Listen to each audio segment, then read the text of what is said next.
Greetings, everyone, and welcome back to the TFT perspective. So, yesterday, Dhaka again woke up to protests happening all across the capital city. This time, not by students, but by a paramilitary group known as the Ansar. Uh, a small background concerning this is that their demands were primarily to, get rid of the 6 month issue and nationalization of their jobs.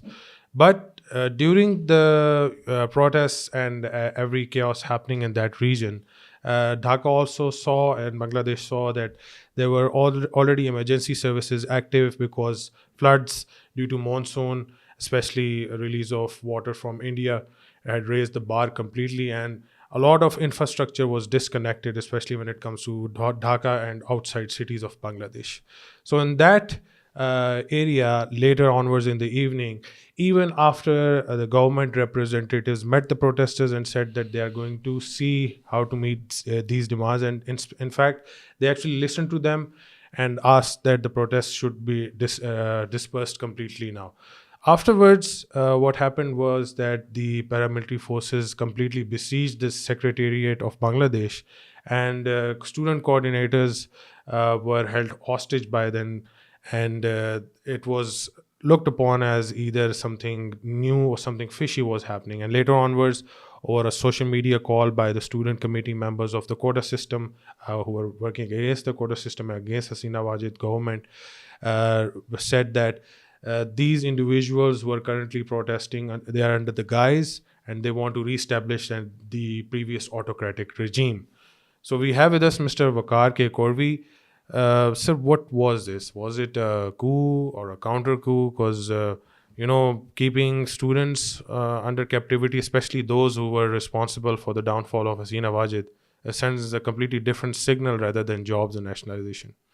Yeah, I think it could be considered as a counter coup. And Bangladesh has a history of coups and counter coups, and it has happened that one regime came and then there was a change. Now, if you look at India, especially the political dispensation and research analysis, they have very high stakes. So one is of course their favorite blue-eyed Hasina is out, and there is a regime which they don't know how to talk about it. They have already raised the bogey of Hindutva and atrocities against Hindus, and then of course India losing a lot of influence. I think main worry is one of course is loss of influence. The other is the Indian Northeast. You know that there is a civil war going on in Manipur, where cookies and mighties are killing each other, and practically there is no writ of state. And they have a support from Nagaland, they have support from Meghalaya, Tripura, and Assam.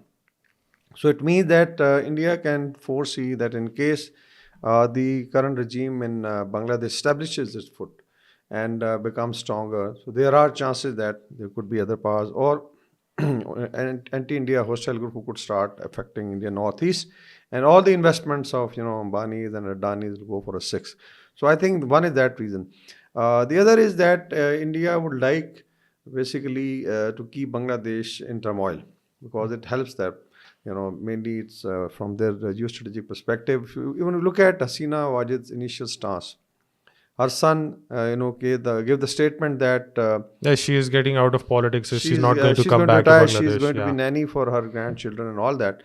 And suddenly there was a turn of narrative or change in narrative, where it was said that no, Sheikh Hasina is going to go back to Bangladesh, and timeline was not given. Was this an attempt to bring back Hasina? I think we need to decompose all the aspects, and then maybe we can get some answer, because it is just, I think, very initial stage. This thing happened yesterday, and thanks God the army and the students were able to quell this, I would say, sort of mutiny. So, what's at stake for the current regime when it comes to Bangladesh and its economic prospects and whatever happened? We have seen deep roots of the Indian military as well as Indian intelligence in different paramilitary forces since the independence of Bangladesh. So, in that domain, the current regime established after the downfall of Hasina Wajid, what is at stake for them? I think stakes are very high from both sides. And if you look at, sorry, the current regime, they would like to stabilize the situation and they would also like to purge, the influence of Sheikh, because the revolt, student revolt, was against Sheikh Hasina's autocratic regime. Now, if you look at her influence, and of course her party was there in power for last 15 years or more than that. And if you count the elections and her power in late 90s, so it's almost 20 years. Like her father. Now, if you look at the history of Ansar Bahini, so it was very interesting.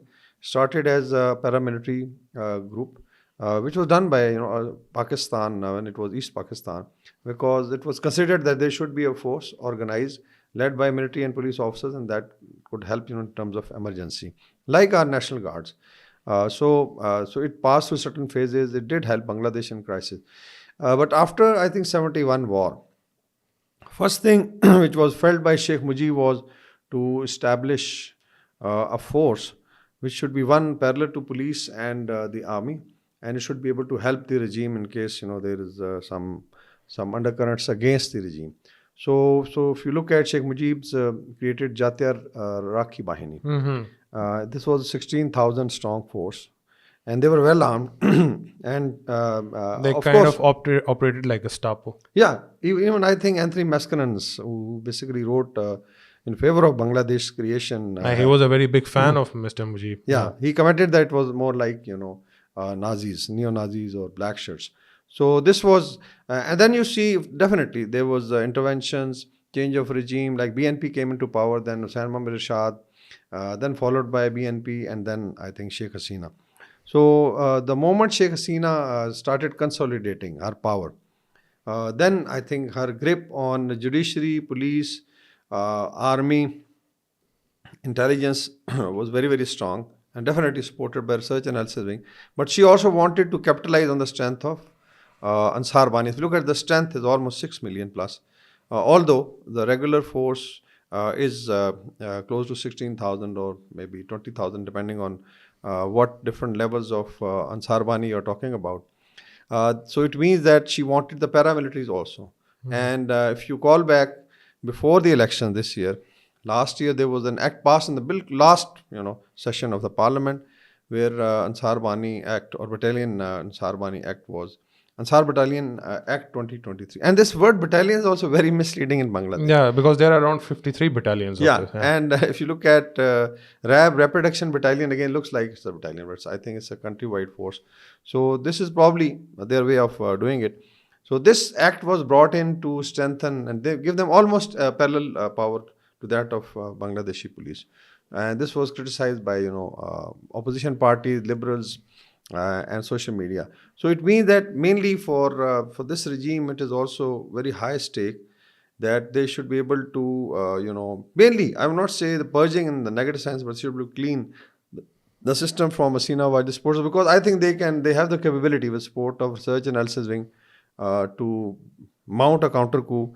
Or I foresee that, unfortunately, God forbid, there could be a very big political assassination in Bangladesh. Yeah, by research and because this was, when they besieged the secretariat, the student leaders claimed that they were being held hostage by these forces. So, very particular timing, especially during floods, that this event happened. Sheikh Hasina is currently in India. It's been more than 3 weeks.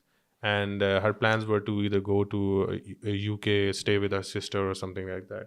But since you mentioned that the sudden stance of the Awami League, especially her personal stance, stated that she is going to come back, was this as part of the arrangement initially to check the pulse, or was it a complete effort, just like the Bay of Pigs, and it just went stray?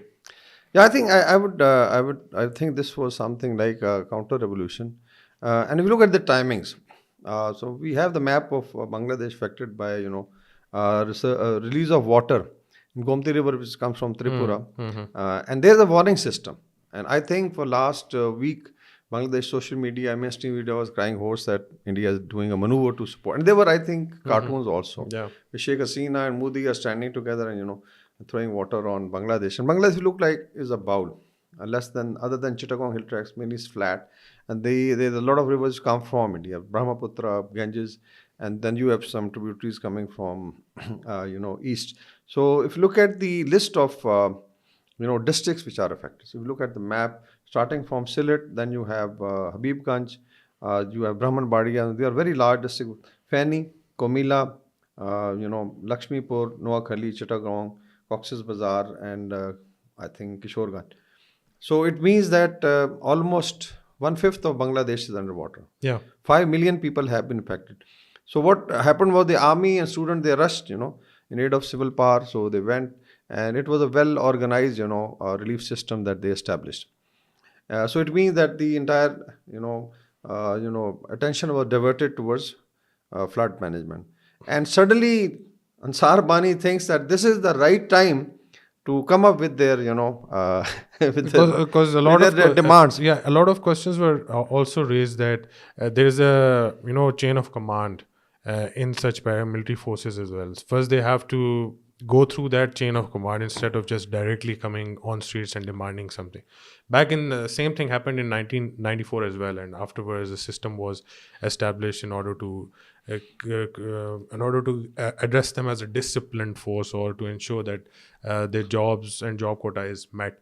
Um, don't you think that this was actually more of a feeble attempt in order to, cause a limited bit of chaos and just to check the pulse, if that when it comes to forces within the ranks of Bangladesh Army or Bangladesh Rifles or other groups, in order to find out that who might be, the past regime supporter? Yeah, I think I relate it to fifth generation war. This is, I think, common tactics. This has happened in Ukraine. This is happening in Europe. This has happened to Pakistan.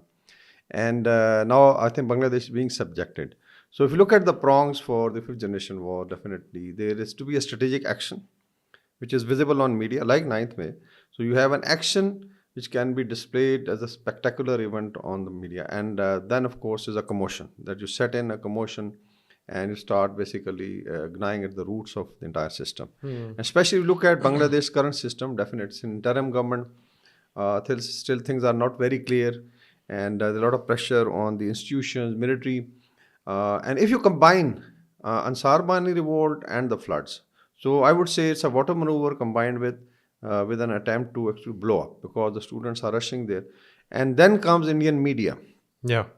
So they would like to accentuate chaos, twist a lot of stories. And before that, you had a series of, targeting of Bangladeshi government. That Fake news concerning the Hindu prosecution on those things. Yeah. So it means that this is proper, assault, and not really to test, but it's a major effort. And then link it with statements regarding Sheikh Hasina that she is going to come back.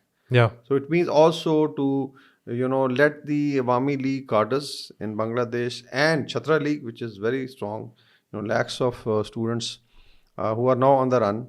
And maybe then there are agents. We don't know how RAW has penetrated each and every organization, because for them the stakes are very high, like for Ansar Bahini leadership also, because they probably know that there could be accountability, or there could be, let's say, streamlining of the system.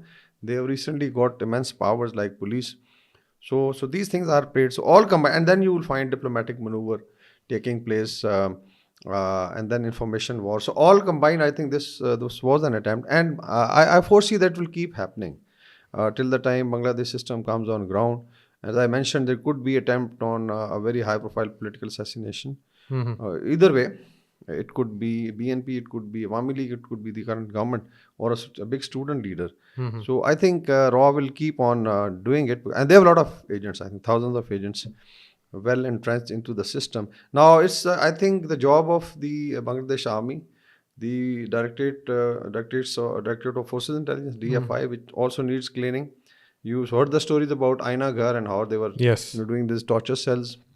Student body, probably students are going to also announce a political party. And then Dr. Yunus himself, with the Interior Minister, I think he's done a good job to now start cleaning the system and pinpoint wherever they are. Now, if you look at Indian media, they are so shameless that they are now even sending their correspondents, then talking to Hindu community and trying to incite, stories from there. Same is true in businesses also. Yeah.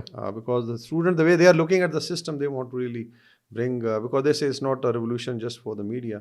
It's going to happen on the ground. So I think still we'll keep our fingers crossed and see what happens. Thank you so much for being with us. That's it for today, folks. We'll see you in the next episode. Please do leave a like and subscribe our channel. Thank you so much for watching. Bye bye.